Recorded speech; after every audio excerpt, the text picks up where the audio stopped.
Imaginez une créature immense, insaisissable, qui hante les forêts des Vosges. Une légende? Peut-être. Mais les faits, eux, sont bien réels. Depuis les années 1970, on parle de la bête des Vosges. Une créature mystérieuse qui aurait massacré des troupeaux entiers d'animaux. Plus de 120 attaques en seulement quelques mois. Des carcasses déchiquetées, des traces de morsures gigantesques. Mais autour, aucun indice. Pas de traces, pas de bruit. Juste un silence oppressant. Les habitants décrivent un animal terrifiant.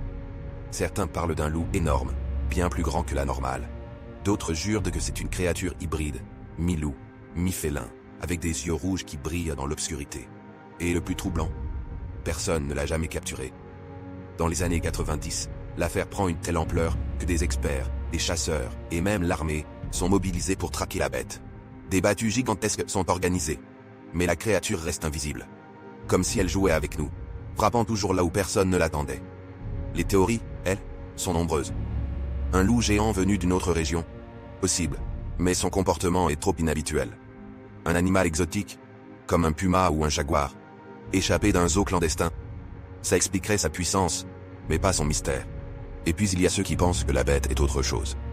Une entité surnaturelle, peut-être une vieille malédiction des Vosges, mi-animale, mi-démoniaque. Aujourd'hui, le mystère reste entier. Les attaques ont cessé, mais certains habitants disent encore entendre des hurlements étranges dans les bois. Une ombre immense qui rôde. Alors, si un jour vous vous perdez dans les forêts des Vosges et que le silence devient trop lourd, écoutez bien. Parce qu'elle, la bête, elle pourrait être juste derrière vous. Vous y croyez ?